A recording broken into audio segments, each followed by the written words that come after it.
کم ہوا زور گناہ مسجد آباد ہے، کم ہوا زور گناہ مسجد آباد ہے، ماہ رمضان مبارک کا یہ سب فیضان ہے، ماہ رمضان مبارک کا یہ سب فیضان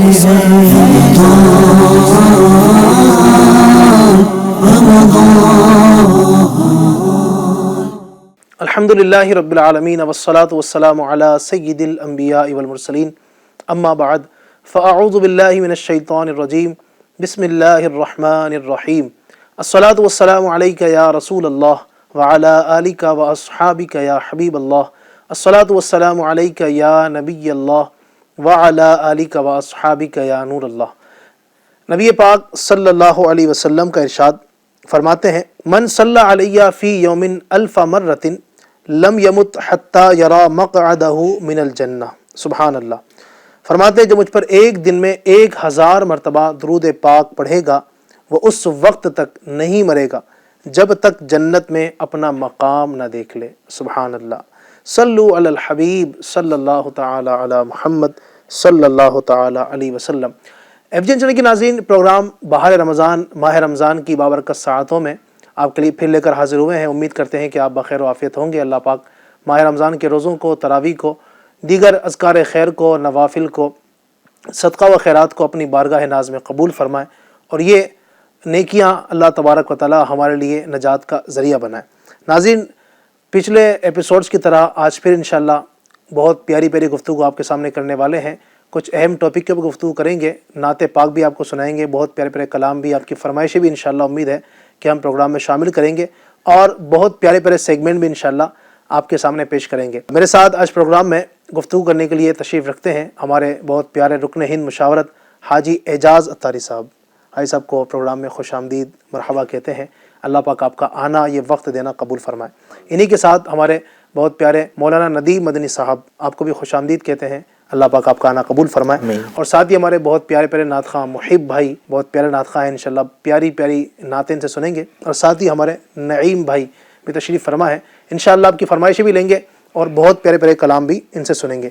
آئیے شروع میں ایک کلام محب بھائی سے سنتے ہیں۔ صلی علی نبینا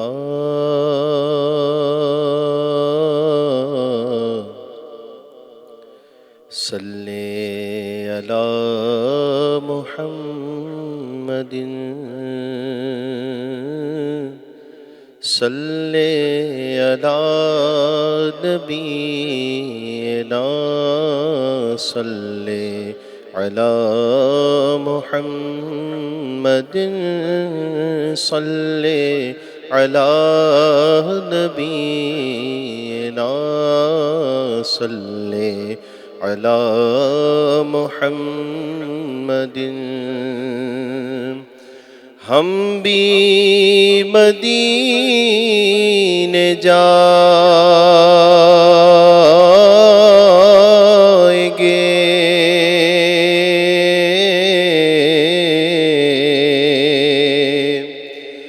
آج نہیں تو کل سہی ہم بھی مدینے جائیں گے، آج نہیں تو کل سہی ہم بھی مدینے جائیں گے، آج نہیں تو کل سہی، کیونکہ بنے گا جانے کا پھر بہانہ،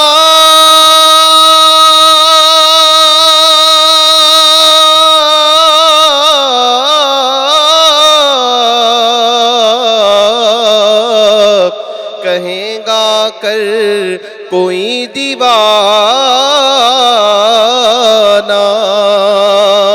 چلو دیوانے تمہیں مدینے مدینے والے بلا رہے ہیں، ہم بھی مدینے جائیں گے، آج نہیں تو کل سہی آقا ہمیں بلائیں گے، آقا ہمیں بلائیں گے، آج نہیں تو کل سہی صلی علی نبینا صلی علی محمد۔ قسمت میری چمکائیے،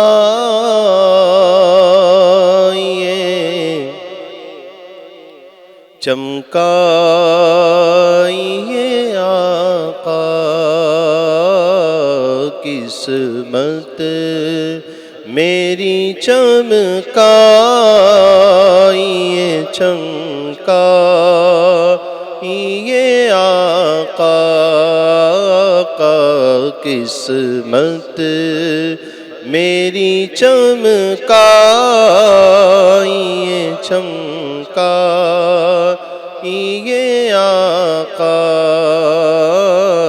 مجھ کو بھی در پاک پہ بلوائیے آقا، مجھ کو بھی در پاک پہ بلوائیے آقا، سینے میں ہو کعبہ تو بسے دل میں مدینہ، سینے میں ہو کعبہ تو بسے دل میں مدینہ، آنکھوں میں میری آپ سما جائیے آقا، آنکھوں میں میری آپ سما جائیے آقا، مجھ کو بھی در پاک پہ بلوائیے آقا، اور بیتاب ہوں، بے چین ہوں، دیدار کی خاطر،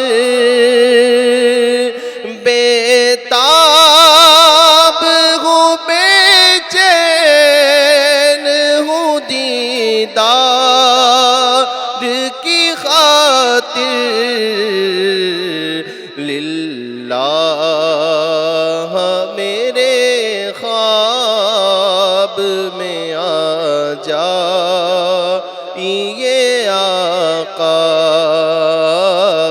للہ میرے خواب میں آ جائیے آقا، مجھ کو بھی در پاک پہ بلوائیے آقا، اور سکرات کا عالم ہے، شہادم ہے لبوں پر، سکرات کا عالم ہے، شہادم ہے لبوں لبوں پر تشریف سیرا دے میرے ابلا یہ آقا تشریف سیرا دے میرے ابلا یہ آقا مجھ کو بھی در پاک پہ بلوا یہ آقا عطار پیا شاہ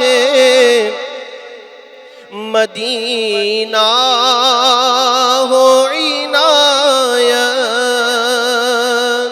عطار پیا شاہ مدینہ ہو عنایت میرا نائے دل آ کے بسا جا یہ آقا ویرا نائے دل آ کے بسا جا یہ آقا مجھ کو بھی در پاک پہ بلوائیے آقا۔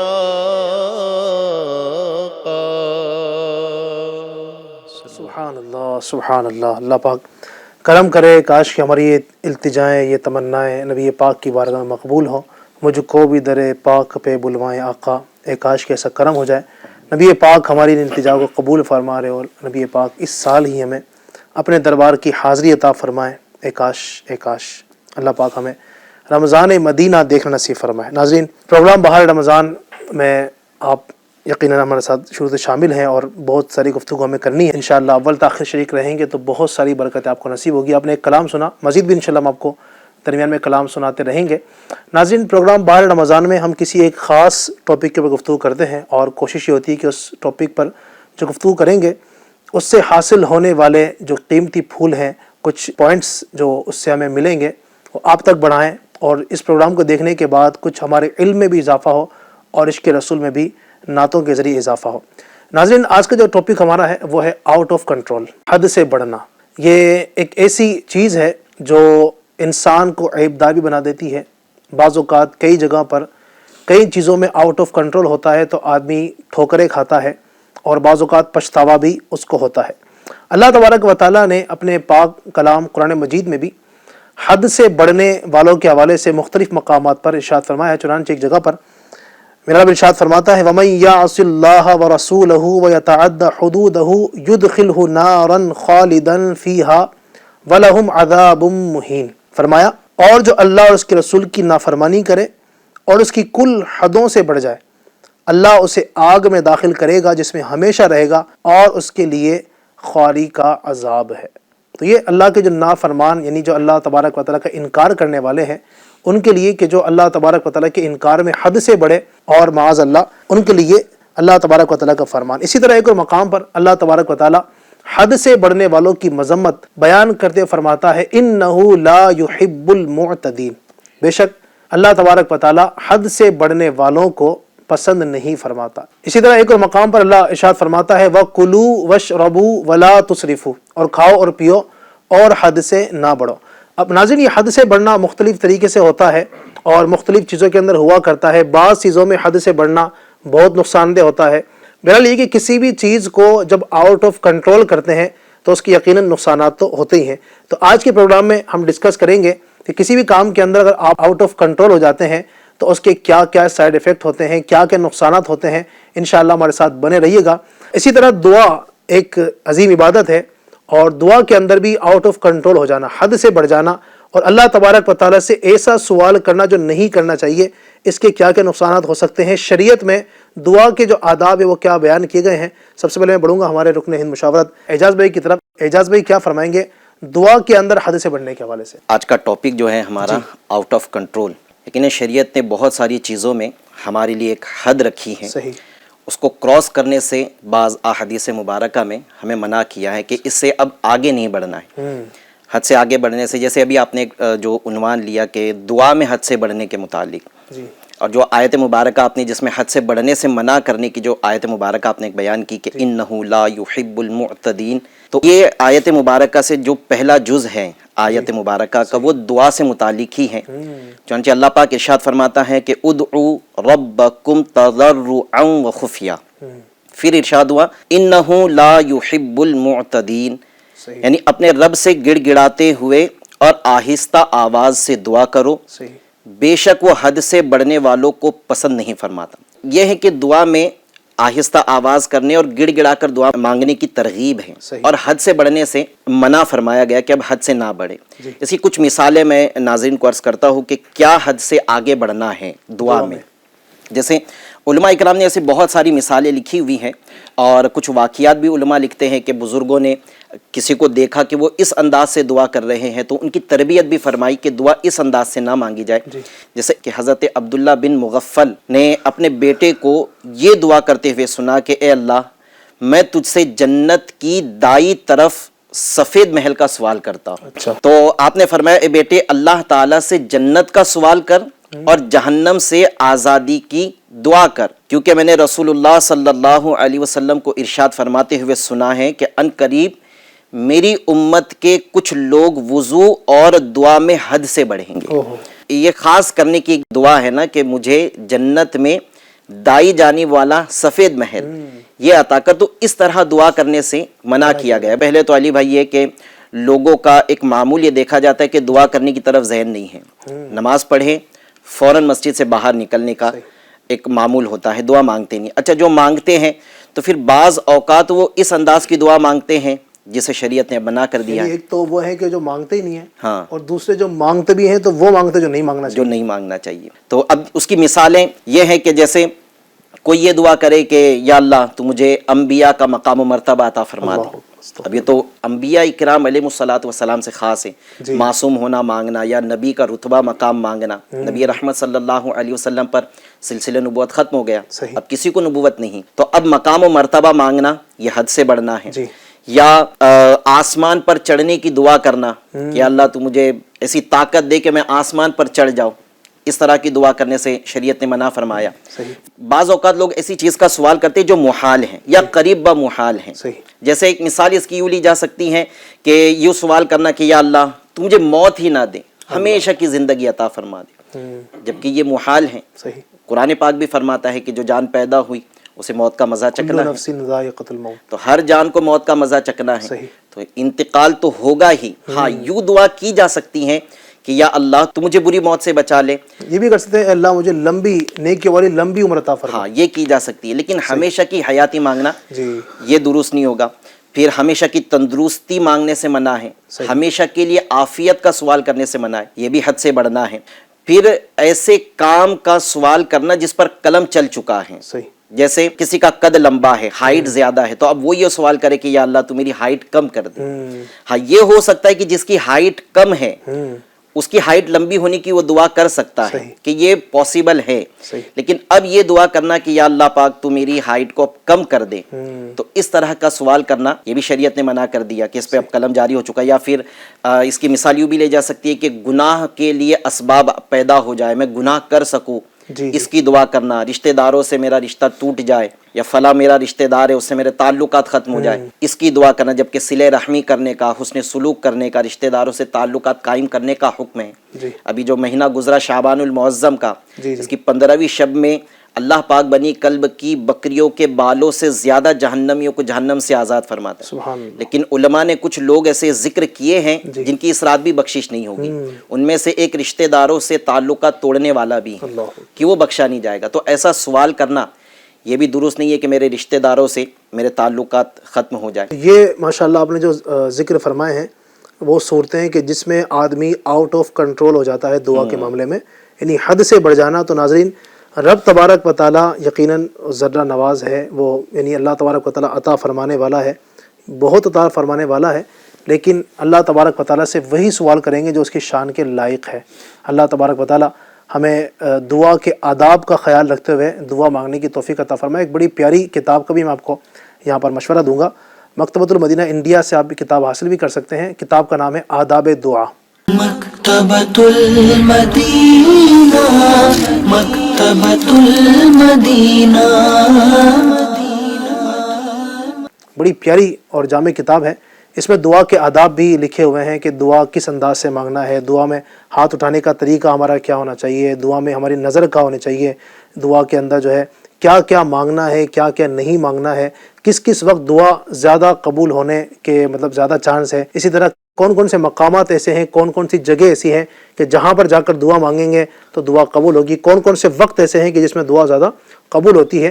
اس طریقے سے بہت ساری چیزیں اس میں ڈسکس کی گئی ہے, بیان کی گئی ہے. بڑی پیاری کتاب ہے آداب دعا, اس کو آپ لکھ بھی لیجئے اور اس کتاب کو حاصل کریں انشاءاللہ. یہ دعا کے حوالے سے بہت ساری معلومات آپ کو اس میں حاصل ہوگی. کہ ہم نے بیان کیا کہ دعا کے اندر ہمیں آؤٹ آف کنٹرول نہیں ہونا ہے, کنٹرول کے اندر رہنا ہے, حد کے اندر رہنا ہے, حد سے نہیں جانا ہے. اچھا, اگر ہم اس کے علاوہ دیکھیں اور بھی کئی ساری چیزوں کے اندر آؤٹ آف کنٹرول ہمارا پایا جاتا ہے. ایک بطور خاص جو شاید یوں کہوں تو غلط نہیں ہوگا, ہر ایک ہی اس کے اندر مبتلا ہے, وہ ہے غصہ. یعنی غصے کے اندر آؤٹ آف کنٹرول, یعنی ہر بندہ جو ہے نا وہ ہو جاتا ہے, اور آؤٹ آف کنٹرول ہوتا ہے تو پھر کیا کیا تباہیاں ہوتی ہیں وہ ہر ایک جانتا ہے. تو ندیم بھائی کی طرف بڑھوں گا. ندیم بھائی کیا فرمائیں گے میرے خود غصے کے حوالے سے جو تباہیاں ہوتی ہیں, اور آؤٹ آف کنٹرول جب بندہ غصے میں ہوتا ہے تو اس کے کیا نقصانات ہو سکتے ہیں؟ بسم اللہ الرحمن الرحیم وصلی اللہ علی محمد صلی اللہ علیہ وسلم. علی بھائی, پروگرام ہے آپ کا بہار رمضان اور ٹاپک ہے آپ کا آؤٹ آف کنٹرول. یقیناً آپ نے صحیح فرمایا, آپ نے ابتدائی جو کی کہ کئی جگہوں پر بندہ آؤٹ آف کنٹرول ہو جاتا ہے اور اس کے جو نتیجے ہیں وہ دنیا ہی میں دیکھنے کو ملتے ہیں. صحیح. دیکھیں, حقیقت یہ ہے کہ ہر چیز اپنے حد میں سیف رہتی ہے, اچھی رہتی ہے. جو چیز اپنے حد سے باہر نکلتی ہے نا, وہ برباد کر دی جاتی ہے, وہ کاٹ دی جاتی ہے, وہ پھینک دی جاتی ہے. اسی طرح دنیا میں جو چیز ہم استعمال کرتے ہیں اگر وہ اپنے حد سے بڑھ جاتی ہے تو اس کو پھر جناب باہر نکال دیا جاتا ہے. صحیح. میں نے کسی کے گھر میں سنا کہ وہ بلی لے کر آئے اور بلی نے جب انہی پر حملہ کرنا شروع کیا تو اپنے حد سے باہر نکلی نا. وہ اس کا تھا کہ بھائی بڑی خوبصورت سی ہے, بچے کھیلیں گے, ساری چیزیں ہوں گی, لیکن اب اس نے اپنی حد بندی توڑی اور وہ اس نے کاٹنا شروع کیا تو پھر اس کو اٹھا کر جناب باہر چھوڑنے کا انتظام کر دیا گیا. اسی طرح انسان کے جو معاملات ہیں اگر وہ بھی حد میں رہتے ہیں نا تو اس پر شریعت کا حکم نہیں لگتا. صحیح. اچھا, دین اسلام جو ہے نا یہ دین اعتدال ہے.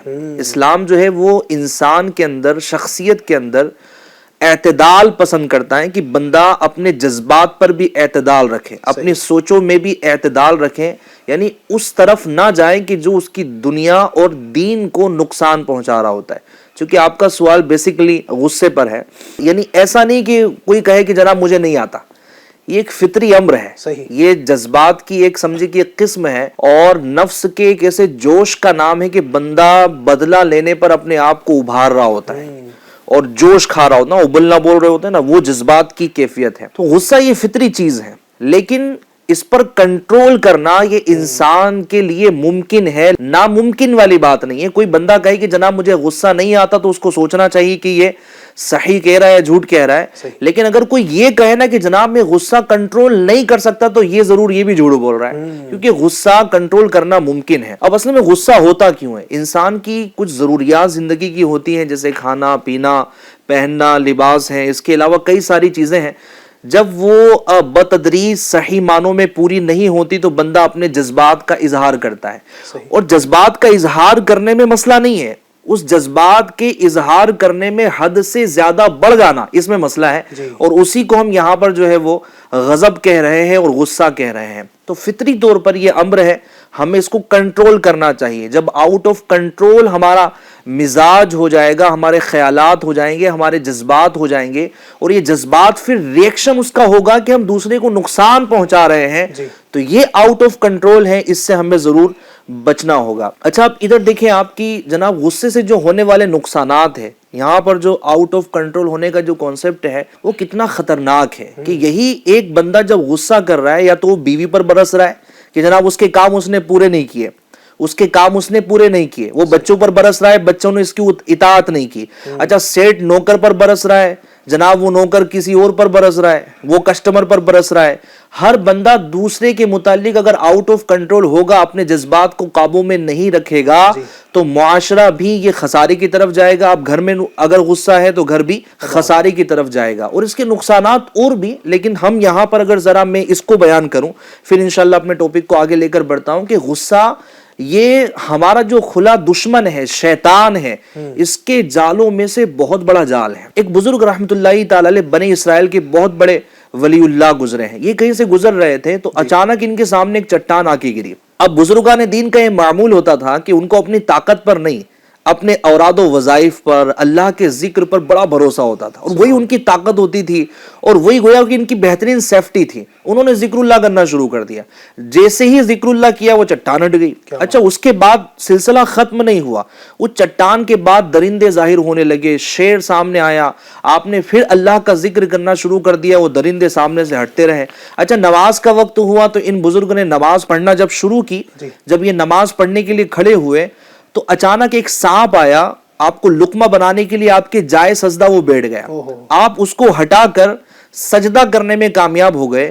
اب جیسی نماز پڑھ کر فارغ ہوئے نا, تو وہ شیطان تھا. دراصل یہ ساری چیزیں شیطان کر رہا تھا, مختلف شکل و صورت میں وہ آ رہا تھا. اب جیسے وہ ظاہر ہوا اور کہنے لگا کہ میں نے بہت کوشش کی, آپ بہک نہ سکے, میں آپ سے دوستی کرنا چاہتا ہوں. انہوں نے کہا کہ میں سمجھ گیا تھا کہ شیطان یہ تیرے ہی کرتوت ہیں, میں تجھ سے ہرگز دوستی نہیں کروں گا. اس نے کہا کہ چلیں آپ اپنے اہل و عیال کے متعلق مجھ سے کچھ معلومات لے لیجئے. کہا مجھے اہل و عیال کے متعلق تجھ سے پوچھنے کی حاجت نہیں ہے.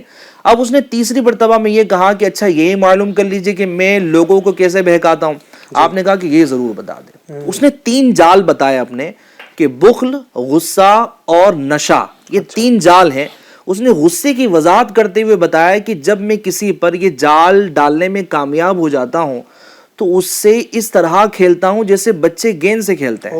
یعنی جیسے بچے گیند ایک دوسرے میں پھینک رہے ہوتے ہیں نا, ادھر سے پھینکا, دوسرے بچے نے کیچ کی, اس نے پھینکا, اس نے کیچ کی, اسی طرح میں شیاطین کی جماعت میں اس کو پھینکتا ہوں. اچھا آگے کا جو اس نے جملہ کہا نا علی بھائی, وہ بڑا خطرناک ہے.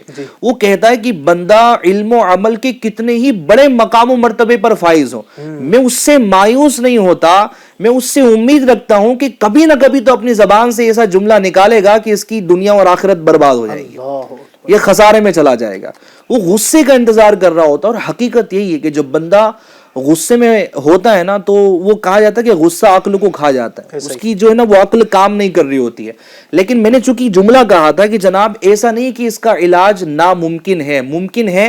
وہ کیسے ہیں وہ بھی احادیث پاک میں بتایا گیا. اچھا ترغیباً میں یہاں پر عرض کر رہا ہوں کہ یہ اسی کو بطور علاج سمجھ لیں, آؤٹ آف کنٹرول نہ ہو. ان احادیث کو ذہن میں رکھے تاکہ ہم انڈر کنٹرول رہے, سیلف کنٹرول کی طرف ہم آئے, انڈر کنٹرول کی طرف ہم آئے. اب سیلف کنٹرول میں یہی کہ بندہ اپنے اندر وہ شعوریت پیدا کرے کہ نہیں یار, یہ آؤٹ آف کنٹرول ہونا مجھے اس بربادی کے نہج تک پہنچا رہا ہے, مجھے اپنے آپ کی حفاظت کرنی ہے, اپنے جذبات کو قابو میں رکھنا ہے, احساس ذمہ داری پیدا کرنی ہے. اگر میں گھر میں ہوں, اپنے بچوں پر, اپنی بیوی پر, اپنے پڑوسیوں پر اگر میں ظلم و زیادتی کر رہا ہوں, غصے کا اظہار کر رہا ہوں, تو یہ بربادی ہی تو ہے. تو بندہ یہ احساس اپنے اندر لے کر آئے اور اپنے آپ کو کنٹرول میں رکھے, یا پھر یہ انڈر کنٹرول ہو جائے, یعنی کسی کے تحت رہے, کسی بڑے کے ساتھ رہے, اور جناب یہ اپنے احساسات کو, اپنے جذبات کو ان کے تحت لا کے, ان کی تربیت تلے لا کے کنٹرول کرنے کی کوشش کریں. اور نبی کریم صلی اللہ علیہ وسلم کا انداز پاک کتنا پیارا تھا. آپ صلی اللہ علیہ وسلم کی بارگاہ میں سائل سوال لے کر آتے ہیں, مختلف مقامات پہ موقع محل کے مطابق آپ ان کو جواب ارشاد فرماتے, علاج تجویز فرماتے ہیں. کیونکہ میرے آقا کریم صلی اللہ علیہ وسلم حکیم الامت ہے. آپ سے بڑھ کر اس امت میں کون حکمت والا ہوگا. سارے حکمت کے چشمے اگر پھوٹے ہیں اور لوگوں کو ملے ہیں تو وہ نبی کریم صلی اللہ علیہ وسلم کی عطا ہے. ایک شخص نے عرض کی, یا رسول اللہ صلی اللہ علیہ وسلم مجھے کوئی ایسا عمل ارشاد فرمائے جو مجھے جنت میں داخل کر دے. سرکار مدینہ صلی اللہ علیہ وسلم نے ارشاد فرمایا, لا تغضب ولک الجنہ, تو غصہ نہ کر, تو تیرے لیے جنت ہے. بتائیں کہ جنتی ہونے کا یہاں نسخہ بیان کر دیا گیا کہ تو غصہ نہ کر.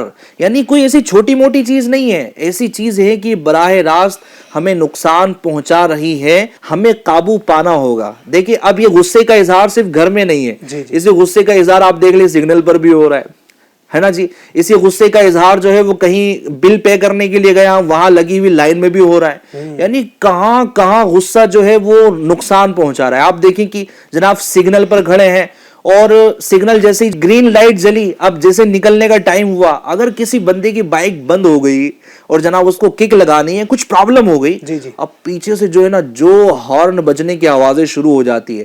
اچھا پھر لوگ جملے بھی بڑے عجیب بولتے ہیں نا, وہاں پر جو ہے نا جملوں کا پورا ایک مرکب ایسا بن جاتا ہے, اس کو بن مانگے تحفے دے دی جاتے جملے والے کہ تجھے گاڑی چلانا نہیں آتی نہیں ہے, مارکیٹ میں اتر آتے ہو, ان لوگوں کو تو لائسنس ہی دینا نہیں چاہیے. یعنی ایسی چیزیں وہاں پر بولی جا رہی ہوتی ہے کہ بندہ جو ہے وہ سوچتا ہے یار میری تو غلطی ہی نہیں ہے, گاڑی اسٹارٹ نہیں, وہ کیا کرے.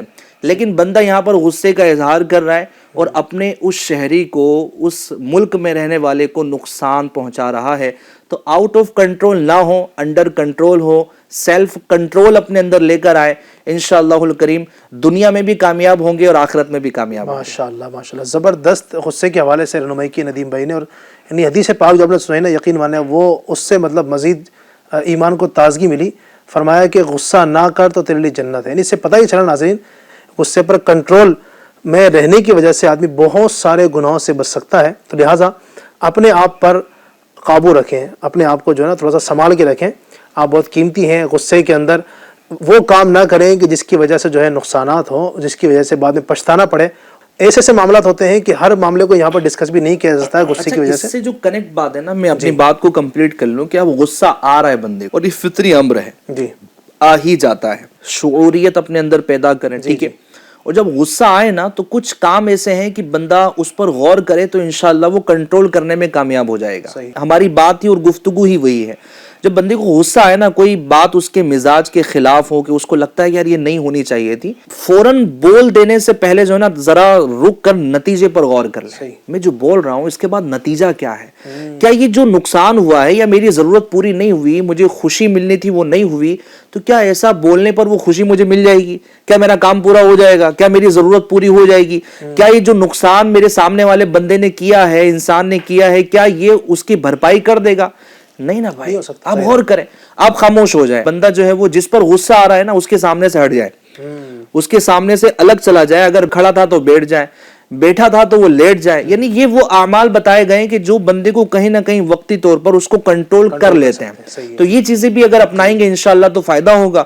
اور ساتھ ہی ساتھ اس کا جو روحانی علاج ہے, اعجاز بھائی اگر روحانی علاج بتا دے تو علاج بھی ہاتھوں ہاتھ ناظرین کو معلوم پڑ جائے گا انشاءاللہ. روحانی علاج بھی اعجاز سے لیتے ہیں انشاءاللہ. اس سے پہلے آئیے بڑھتے ہیں اپنے سیگمنٹ کی طرف. ناظرین انتظار میں رہیے گا, آپ کو ایک علاج ملنے والا ہے. ایک تعداد ہوگی جو غصے کی وجہ سے پریشان ہوتی ہے کہ یار میرا غصہ بہت ہے, کم نہیں ہوتا ہے. تو آپ کے لیے ہمارے اعجاز بھی انشاءاللہ بہت پیارا ایک نسخہ ہی بتائیں گے ہمیں کیا کرنا ہے, کیا پڑھنا ہے غصے کی حالت جب بہت ہو, وہ بھی آپ یاد رکھیے گا. آئیے اس سے پہلے بڑھتے ہیں ناظرین اپنے پیارے پیارے سیگمنٹ کی طرف. اور آج کے ہمارے جو سیگمنٹ ہیں بڑے ہی پیارے پیارے ہیں. بڑھتے ہیں سیگمنٹ کی طرف. اور آج ہمارا پہلا سیگمنٹ جو ہے اس کا نام ہے حرف سے شعر سنائیے. جی ناظرین, اس میں ہوگا یہ کہ ہمارے سامنے ایک باؤل ہے اور باؤل میں کچھ چٹھیاں ہیں. ان چٹھیوں میں الف سے یا تک حروف لکھے ہوئے ہیں. اور ہمارے ایک ایک مہمان سے گزارش ہوگی کہ یہ ایک ایک چٹھیاں اٹھائیں گے اور اس چٹھی میں جو حرف نکلے گا اس حرف سے شعر سنانا ہوگا. سب تیار ہے صاحب؟ ہمیں بھی سنانا ہوگا یا صرف نعت خوانوں کو؟ سب کو سنانا انشاءاللہ. اچھا جی, چلیں جناب شروع کرتے ہیں. پہلے باری ہے ہمارے نعیم بھائی کی. جی نعیم بھائی ایک چٹھی اٹھا لیجئے, دیکھتے ہیں کون سا حرف ہے اور حرف سے شعر ہمارے نعیم بھائی سنا بھی پائیں گے یا نہیں سنا پائیں گے. جی نعیم بھائی کون سا حرف ہے؟ حرف ہے صاد. صاد. چلیں بھائی. صرف ایک بار, صرف ایک بار دل سے مصطفیٰ کو تو پکار, ہوگا بیڑا پار. دل سے مصطفیٰ کو تو پکار, صرف ایک بار. چلے ماشاءاللہ آپ کا شعر درست ہے, اللہ پاک برکت عطا فرمائے. جی ناظرین اب بڑھتے ہیں ہمارے دوسرے مہمان کی طرف. باری ہے ہمارے اعجاز بھائی کی. اور دیکھتے ہیں جذبے کے حصے میں کیا آتا ہے. دعا کی جا سکتی ہے اللہ پاک آسان لفظ نکلے. جی جی جی بالکل. جی صاحب کون سا لفظ ہے؟ حرف ہے واو. کیا بات ہے ماشاء اللہ. واو سے شعر سنائیں گے. واہ کیا جود و کرم ہے شہ بطحا تیرا، نہیں سنتا ہی نہیں مانگنے والا تیرا. سبحان اللہ ماشاء اللہ. طرز میں اگر ہو جائے بھائی صاحب. طرز میں انشاءاللہ نعت خواہ اچھا سنائیں گے. چلیں. وہاں کیا جود و کرم ہے شگبت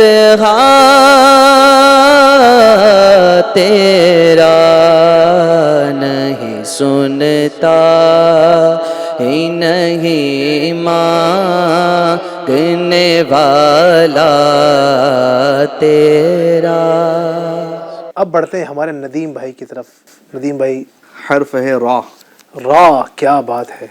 راتیں بھی مدینے کی، باتیں بھی مدینے کی، جینے میں یہ جینا ہے، کیا باتیں ہیں جینے کی. سبحان اللہ سبحان اللہ. ندیم بھائی نے بھی اپنا شعر مکمل کیا. اب باری ہمارے محب بھائی کی. محب بھائی نے چٹھی اٹھائی ہے. دیکھتے ہیں حرف کون سا نکلتا ہے. تا. کیا بات ہے ماشاء اللہ. جی دیکھتے ہیں محب بھائی کون سا شعر سناتے ہیں. ناظرین بھی سوچے اگر آپ کے پاس تا حرف آتا تو کیا سناتے. جی محب بھائی. تعریف کے لائق جب الفاظ نہیں ملتے، تعریف کے لائق جب الفاظ نہیں ملتے، تعریف کرے کوئی اس طرح مدینے کی.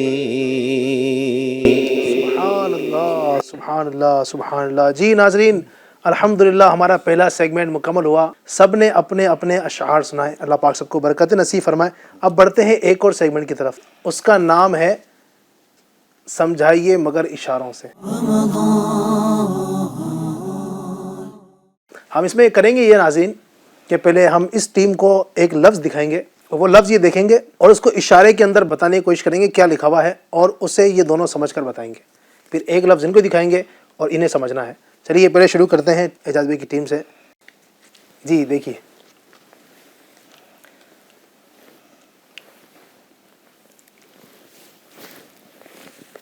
وضو کا طریقہ.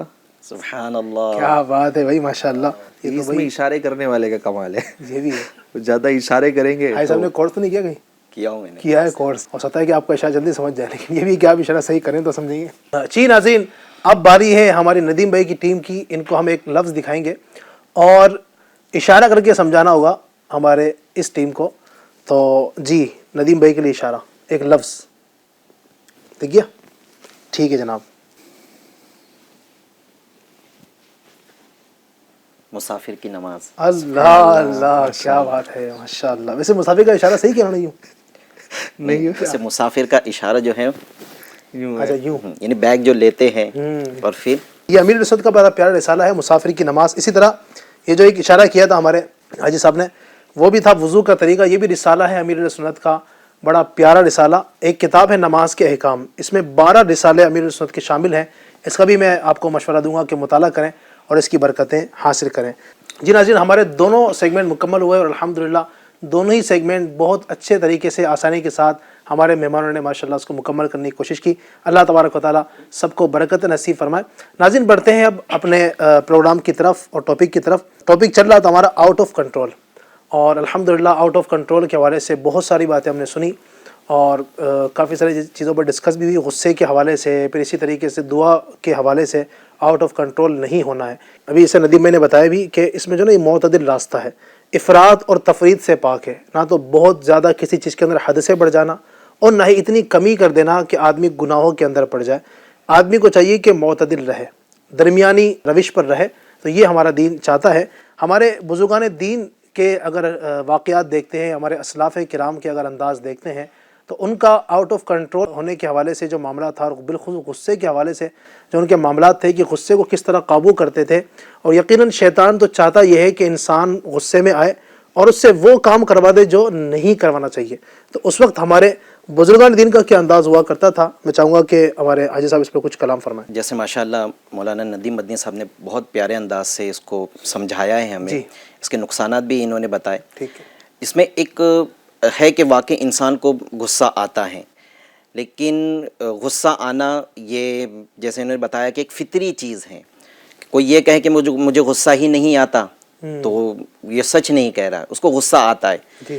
لیکن وہ ہو سکتا ہے کہ یہ کہنے والا اپنے غصے کو کنٹرول کر لیتا ہے، لیکن وہ کہتا ہے کہ مجھے غصہ ہی نہیں آتا ہے. اس طرح کہنا یہ درست بھی نہیں ہے. دوسری چیز کہ غصہ جو آتا ہے تو اب ہم نافذ کب کرتے ہیں، یہ بھی ایک چیز ہوتی ہے. اگر ہمارے سامنے والا یعنی جس پر ہمیں غصہ آ رہا ہے وہ کمزور ہے ہم سے، تو ہم اپنا غصہ نافذ کرتے ہیں، یا مار دیں گے، گالی دے دیں گے، تو تڑاک سے گفتگو کر لیں گے، دھکا دیں گے، اس طرح کی حرکت کریں گے. لیکن جو سامنے والا اگر ہم سے طاقتور ہے، مقام و منصب میں اگر ہم سے بڑا ہے، تو اب تو ہمارے پاس چارہ ہی نہیں اپنے غصے کو کنٹرول کرنے کے علاوہ، تو اب تو ہم غصہ ہی کنٹرول کریں گے. لیکن میں ایک ایسے بزرگ کا واقعہ عرض کرتا ہوں جو اپنا غصہ نافذ کرنے پر قدرت بھی رکھتے تھے، وقت کے بادشاہ بھی ہیں، لیکن صرف اسی وجہ سے کہ میں اس پر غصہ کروں گا تو کہیں قیامت کے دن میری پکڑ نہ ہو، خوف خدا کے سبب آپ نے اپنے غصے کو کنٹرول کیا. امام غزالی رحمۃ اللہ تعالی علیہ کیمیائے سعادت میں لکھتے ہیں کہ کسی شخص نے امیر المومنین عمر بن عبد العزیز رحمۃ اللہ علیہ کو، یہ بادشاہ تھے، امیر المومنین ہیں، ان سے سخت کلامی کی. تو آپ رحمۃ اللہ تعالی علیہ نے کوئی جوابی کارروائی نہیں کی، نہ اپنا غصہ نافذ کیا، نہ اس کو کوئی سزا دی، نہ کوئی ایسا سخت کلام کیا. بلکہ امام غزالی رحمۃ اللہ تعالی علیہ لکھتے ہیں کہ جب اس نے سخت کلامی کی تو آپ نے سر جھکا لیا، پھر فرمانے لگے کیا تم یہ چاہتے ہو کہ میں اپنے منصب کی وجہ سے تم پر غصہ کروں اور شیطان مجھے تکبر میں مبتلا کر دے، میں حکومت کے غرور میں آ کر تمہیں سزا دوں، تمہیں ماروں اور تم قیامت کے دن میری پکڑ کرو گے؟ تو آپ نے فرمایا کہ مجھ سے ایسا نہیں ہوگا، لہٰذا آپ یہ کہنے کے بعد میں خاموش ہو گئے. سبحان اللہ. یہ ایک انداز تھا ہمارے بزرگوں کا کہ غصہ نافذ کرنے کی قدرت ہے، لیکن خوف خدا کے سبب اپنے غصے کو کنٹرول کر رہے ہیں. حضرت سیدنا سلمان فارسی رضی اللہ تعالی عنہ صحابی رسول ہیں، ان کو کسی نے گالی دی، برا بھلا کہا، تو آپ رضی اللہ تعالی عنہ نے فرمایا کہ بروز قیامت میرے گناہوں کا پلہ اگر بھاری ہے، تم جو کہہ رہے ہو اس سے بھی برا ہوں، اگر میرا گناہوں کا پلہ بھاری ہے تو، اور اگر میرے گناہوں کا پلہ کمزور اور نیکیوں کا پلہ بھاری ہے تو مجھے تمہاری گالی کی کوئی پرواہ نہیں. یعنی ہمارے بزرگان دین کا انداز یہ ہے کہ اگر کوئی انہیں گالی دے رہا ہے، برا بھلا کہہ رہا ہے، تو یہ جوابی کارروائی نہیں کر رہے بلکہ تزکیہ نفس کر رہے ہیں. سبحان اللہ. اور خوف خدا اپنے اندر پیدا کر رہے ہیں کہ آج منصب کی وجہ سے میں اسے سزا دے دوں، کئی قیامت کے دن یہ میری پکڑ کا سبب نہ بن جائے.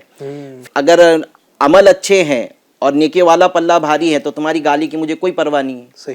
اگر میرا گناہوں کا پلہ بھاری ہے، نیکیاں کمزور ہیں، تو میں تم جو کہہ رہے اس سے بھی زیادہ برا ہوں. یہ اپنا تزکیہ نفس کیا کرتے ہیں. یعنی ایک تعداد ہے جو بزرگان دین کا ملتا ہے کہ وہ غلام نے کچھ پیش کیا، گرم گرم پانی گر گیا، اس کی وجہ سے غصہ آیا تو ان کو قرآن پاک کی وہ آیت یاد آ گئی، وَالْكَاظِمِينَ الْغَيْظَ وَالْعَافِينَ عَنِ النَّاسِ وَاللَّهُ يُحِبُّ الْمُحْسِنِينَ. اور غصہ پینے والے اور لوگوں کو معاف کرنے والے اور بھلائی کرنے والے، احسان کرنے والے اللہ کو محبوب ہیں. امام زین العابدین کا بھی اس طرح کا ملتا ہے. تو یعنی جو بزرگوں کا انداز کہ اپنے غصے پر کنٹرول کس انداز سے کیا، نافذ کرنے پر قادر تھے. وہ چاہتے تو سامنے والوں کو سزا بھی دے دیتے، سامنے والوں کو غلام ہی ہے، چاہے تو اس کو سزا دے دیں، اس کو قید کروا دیں، لیکن ان کا انداز کیسا پیارا کہ اللہ کی رضا کے لیے لوگوں کو معاف کر دینا، اللہ کی رضا کے لیے لوگوں کو چھوڑ دینا. اللہ کرے کہ ہمارا بھی اگر یہ سلسلہ ہو، ہم بھی اپنے غصے پر کنٹرول کریں. ابھی ندیم میں نے ایک بات بھی کہی تھی کہ اگر وظیفہ آپ بتا دیں کوئی ہمارے ناظرین کو کہ غصے پر کنٹرول کس طرح کیا جائے. میں انشاءاللہ اس کے 3 روحانی علاج عرض کرتا ہوں، بڑے آسان عمل ہیں. اگر کوئی ایسا شخص ہے جو ہمیں سن رہا ہے کہ جس کا غصہ گناہ کے بعد ہی ٹھنڈا ہوتا ہے اور غصہ آتا ہی ہے اس کو اور وہ کنٹرول نہیں کر پاتا ہے، تو ایک تعداد ہوتی بھی جو کہتی بھی ہے کہ حضرت کیا کریں، غصہ آ ہی جاتا ہے. جی، تو ان کے لیے آپ کا امید ہے کہ یہ عمل فائدہ مند ہوگا. اگر غصہ آتا ہے تو اس کے لیے روحانی علاج یہ ہے کہ ہر نماز کے بعد، 5 نمازوں کے بعد 21 بار 21 ٹائمز بسم اللہ الرحمن الرحیم پڑھ کر اپنے سینے پر اپنے بدن پر دم کر دے، اور جب بھی کھانا کھانے لگے اور پانی پینے لگے تو یہی عمل، یہ دوسرا روحانی علاج ہے کہ بسم اللہ شریف 3 بار پڑھ کر ٹھیک ہے، یہ پانی پر دم کرے اور کھانے پر دم کر لے اور یہ کھانا استعمال کرے ماشاءاللہ، اور یہ پانی پیے تو انشاءاللہ عز و جل اس کو وہ غصہ جو گناہ کرواتا ہے جی، ایسا غصہ نہیں آئے گا۔ اور دوسری چیز یہ کہ اٹھتے بیٹھتے چلتے پھرتے اللہ تبارک و تعالیٰ کی یہ 3 مبارک نام، یا اللہ، یا رحمان، یا رحیم، اس کی کوئی تعداد نہیں ہے، جب یاد آئے، چل رہا ہے، اٹھ رہا ہے، بیٹھا ہے، کوئی کام نہیں ہے، سفر کر رہا ہے، یہ پڑھتا رہے اس نیت سے کہ میں اللہ کا ذکر کر رہا ہوں اور اس کے ذکر کی برکت سے میرے گناہ کی، یہ غصے والے گناہ کی جو عادت ہے یہ دور ہو جائے۔ تو یہ عمل کریں، ہر عمل سے پہلے اول آخر درود شریف ضرور پڑھیں، انشاءاللہ عز و جل کنٹرول کرنے کی عادت بن جائے گی۔ ماشاءاللہ ماشاءاللہ ماشاءاللہ، زبردست۔ ناظرین، آپ کو نسخہ بھی مل گیا اور طریقہ بھی مل گیا کہ کس انداز سے غصے پر قابو پانا ہے۔ اور ندیم میں نے یہ بتایا تھا کہ غصہ آئے تو اگر کھڑا ہے تو بیٹھ جائے، بیٹھا ہے تو لیٹ جائے، اور لیٹا ہے تو زمین سے چمٹ جائے، یہ بھی ہے۔ تو اس سے یہ ہوگا کہ انشاءاللہ اچھا ایک یہ طریقہ یہ بھی بیان کیا بزرگوں نے کہ وضو کر لے، کیونکہ غصہ جو ہے نا یہ آگ ہے، پانی آگ کو ٹھنڈا کرتا ہے، تو پانی اس وقت اپنے اوپر ڈالیں، یعنی وضو کریں، انشاءاللہ الرحمن امید ہے کہ اس کی برکت سے غصہ ہمارا ٹھنڈا ہوگا۔ اور آؤٹ آف کنٹرول ہونے کے یقیناً بہت سارے نقصانات ہیں، اللہ ہم سب کو نقصانات سے بچنے کی توفیق عطا فرمائے۔ ندیم بھائی، کچھ ہمارے ناظرین کو کچھ مزید پیغام دینا چاہیں غصے پر کنٹرول کرنے کے حوالے سے، کیا فرمائیں گے؟ آؤٹ آف کنٹرول پر آپ کی گفتگو چل رہی ہے، اور چونکہ ہر چیز ہی کنٹرول میں ہونا چاہیے، جیسے کہ ہم نے گفتگو کی آؤٹ آف کنٹرول نہیں ہونا چاہیے۔ انسان اپنے اعضائے بدنیہ کو بھی کنٹرول میں رکھیں، اپنی آنکھوں کو بھی بے پرواہ نہ چھوڑ دیں، اس کو بھی کنٹرول میں رکھیں۔ جب یہ آؤٹ آف کنٹرول ہوں گی تو معاذ اللہ یہ ایسے نظارے دیکھیں گے کہ جو دیکھنا جائز نہیں ہے۔ ہاتھ کو کنٹرول میں رکھیں، ایسا نہ ہو کہ ہاتھ آؤٹ آف کنٹرول ہو، یہ کسی پر تشدد کرے، کسی پر ظلم کرے۔ اسی طرح جناب اس کے پیر بھی آؤٹ آف کنٹرول نہ ہو، بلکہ وہ وہیں پر جائے جہاں جانا اس کے لیے جائز ہے، ثواب کا کام ہے۔ ایسا نہ ہو کہ وہ برائیوں کے مقامات پر جائیں، یعنی پارٹس آف باڈی کو بندہ کنٹرول میں رکھے۔ ایک چیز کا میں آخر میں تذکرہ کروں گا، پھر انشاءاللہ کچھ پیغام دینے کی کوشش کرتا ہوں، کہ بہت ساری چیزیں بندہ اس کو آؤٹ آف کنٹرول کی طرف لے جا رہا ہے، لیکن ایک چیز ایسی ہے کہ جب وہ آؤٹ آف کنٹرول ہو جاتی ہے تو اس کے کئی سارے parts of body out of control ہو جاتے ہیں۔ وہ ہے خواہش۔ جب خواہش بندے کی کنٹرول میں نہیں رہتی نا تو اب بندہ جو چاہے کرتا ہے۔ اب خواہش کا جو ایک معاملہ ہے نا علی بھائی، وہ ایسا ہے کہ خواہش جو ہے نا یہ بادشاہوں کی بھی پوری نہیں ہوتی، بلکہ کہنے والوں نے کہا کہ خواہش بادشاہوں کو بھی غلام بنا لیتی ہے، ضرورت تو فقیروں کی بھی پوری ہو جاتی ہے۔ اب ہمارے یہاں پر معاشرے میں دیکھا جائے تو ہر بندہ دوسرے کو دیکھ کر اپنی لائف کو لگژری لائف بنانے کی کوشش کر رہا ہے۔ میرے پاس اگر موبائل ہو تو وہ وہی ہو کہ جو اس کے پاس ہے، جو سب سے بیسٹ موبائل ہے۔ میرے پاس لباس جو ہے وہ ایسا نہیں، یعنی اپنے معیار کے مطابق نہیں پہن رہا، وہ لگژری لائف کی طرف جا رہا ہے، یعنی اس کی انکم اتنی نہیں ہے، انکم سورس وہ نہیں ہے، لیکن خواہشات اتنی ہیں کہ ان کو پورا کرنے کے لیے وہ ڈبل ڈیوٹی کر رہا ہے، ڈبل جاب کر رہا ہے، ایکسٹرا کام کر رہا ہے، اس کی نیندیں پوری نہیں ہو رہی ہیں۔ اب وہ ساری چیزیں کیوں کہ اس کی خواہشات کو پورا کرنا چاہتا ہے۔ خواہش کو پورا کرنے کے لیے بندے کی کئی چیزیں آؤٹ آف کنٹرول ہے، اس کا ٹائم بھی آؤٹ آف کنٹرول ہے کیونکہ خواہش پوری نہیں ہو رہی ہے، اس کا جناب پورا کی پورا جدول آؤٹ آف کنٹرول ہے چونکہ اس کی خواہش پوری نہیں ہو رہی ہے، وہ رشوت کا لین دین کر رہا ہے، وہ سود خوری کر رہا ہے، یعنی اللہ پاک کے بتائے ہوئے احکام کے مطابق نہیں کما رہا، چونکہ خواہش پوری کرنی ہے تو حرام کی طرف جا رہا ہے۔ اچھا شادیوں میں دیکھ لیں، ایونٹس میں دیکھ لیں، اسی خواہش کے مطابق اس کو پورا کرنا ہے۔ اب جناب وہ قرض پر پیسہ بھی لے گا اور جناب بیاج بھی دے گا، سود بھی دے گا، یہ ساری کی ساری چیزیں ہیں جو کئی ناجائز اور حرام کام کی طرف بندے کو لے جا رہی ہوتی ہے۔ ایف جی این چینل کے ناظرین، پلیز اپنی خواہشات پر کنٹرول لائیے، اور جو آپ کے ماتحت ہیں ان کو بھی خواہشات پر کنٹرول رکھنے کا درس دیجئے، ذہن دیجئے۔ انشاءاللہ الکریم بہت ساری پہنچنے والی تکالیف سے ہم بچیں گے، بہت سارے نقصانات سے بچیں گے۔ اب یہی خواہش پہننے کی ہے، اوڑھنے کی ہے، جناب کھانے کی خواہش، جی ہاں، اگر یہ بھی کنٹرول میں نہ ہو تو پھر بدن کنٹرول میں نہیں رہتا، پھر وہ کہاں کہاں پہنچ جاتا ہے، پھر وہ بدن کہاں کہاں لے کر جاتا ہے، کتنے ڈاکٹروں سے ملاقات کرواتا ہے، کتنوں کے رزق میں اضافے کا سبب بن جاتا ہے۔ وہ آؤٹ آف کنٹرول ہونے کی وجہ سے چل رہے ہیں۔ کنٹرول میں چلیے، بولنے میں بھی آؤٹ آف کنٹرول نہ ہوئیے، کنٹرول کے ساتھ بولیے، کہیں ایسا نہ ہو کہ بول رہے ہیں لیکن آؤٹ آف کنٹرول ہوئے، اس کا دل توڑ دیا، جناب اس کا عیب اچھال دیا، جناب اس کی غیبت کر ڈالی، اس پر تہمت لگا ڈالی۔ تو بولنے میں بھی آؤٹ آف کنٹرول نہ ہو۔ الغرض یہ ہے کہ ہمیں ہر معاملے میں اپنے آپ کو کنٹرول میں رکھنا ہے, آؤٹ آف کنٹرول نہیں ہونا ہے, اور یہی ہے آج کا پیغام. ماشاءاللہ. آؤٹ آف کنٹرول ہونے کے یقیناً بہت سارے نقصانات ہیں, اور ہر نقصان کو ظاہر ہے ہم بیان بھی نہیں کر سکتے. اور ندیم میں نے کہا نا کہ ہر معاملے کے اندر ہی ہمیں جو ہے اس چیز کی احتیاط کرنی ہے کہ ہمیں آؤٹ آف کنٹرول نہیں ہونا ہے. اب سمجھنے والے سمجھ سکتے ہیں کہ کن کن معاملات میں ہمیں حد سے بڑھنا ہے. یہاں تک کہ عبادت, جو اللہ پاک کی عبادت ہے, اس کے اندر بھی جو ہے نا آؤٹ آف کنٹرول نہیں ہونا. یعنی اس طور پر کہ بندے نے جناب نمازیں شروع کی اور ایک ہی رات میں جو ہے نا وہ جناب 2000 نوافل پڑھ لیے, ٹھیک ہے ماشاءاللہ پڑھ تو لیے, اب اس کا ہوگا کیا, اگلے دن بندہ نہیں پڑھ پائے گا. اتنی نمازیں پڑھیں کہ جتنی آپ کا جسم جو ہے اجازت دیتا ہے, آپ جتنی عبادت اچھے انداز سے کر سکتے. کہیں ایسا نہ ہو کہ عبادت نوافل اتنے پڑھ لیے لیکن جب فجر کا وقت آیا تو نماز پڑھنے کے لیے طاقت نہیں مل پا رہی ہے. تو اس لیے ہر معاملے کے اندر ہمیں آؤٹ آف کنٹرول نہیں ہونا ہے. کنٹرول کے اندر رہیں گے انشاءاللہ سارے معاملات ہمارے مینج رہیں گے. جی ناظرین, تو آج الحمدللہ بہت ساری گفتگو ہم نے کی. میں سمجھتا ہوں کہ آج کے لیے یہی گفتگو بہت کافی ہے سمجھنے والوں کے لیے. امید کرتے ہیں کہ آپ کو ہماری آج کی گفتگو بہت پسند آئی ہوگی, اور نیت بھی کریں کہ انشاءاللہ آج سے اپنے معاملات کو مینیج کریں گے. کوئی بھی کام کنٹرول سے باہر نہیں, کنٹرول کے اندر رہ کے کریں گے انشاءاللہ. برکت نصیب ہوں گی. اللہ تبارک و تعالی ہم سب کا یہ پروگرام کرنا اپنی بارگاہ میں قبول فرمائے. آپ سب بھی FGN چینل کے اس پروگرام کو بھی اور دیگر ماہ رمضان کے اندر بھی اور ماہ رمضان کے بعد بھی تمام پروگرام کو دیکھیں, اس کی برکتیں حاصل کریں. انشاءاللہ نیکسٹ ایپیسوڈ ایک نئے ٹاپک کے ساتھ لے کر پھر حاضر ہوں گے. تب تک کے لیے اپنا خیال رکھیے. اللہ تبارک و تعالی آپ کی اور ہم سب کی ماہ رمضان کی تمام عبادتیں, ریاضتیں, تراویح اور دیگر تمام کاموں کو اپنی بارگاہ میں قبول فرمائے. آمین بجاہ النبی الامین صلی اللہ علیہ وسلم. صلو علی الحبیب صلی اللہ تعالی علی محمد صلی اللہ علیہ وسلم. کم ہوا زور گناہ مسجد آباد ہے, کم ہوا زور گناہ مسجد آباد ہے.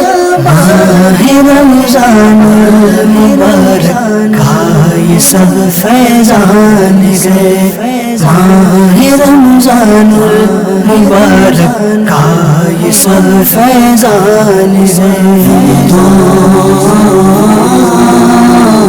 رمضان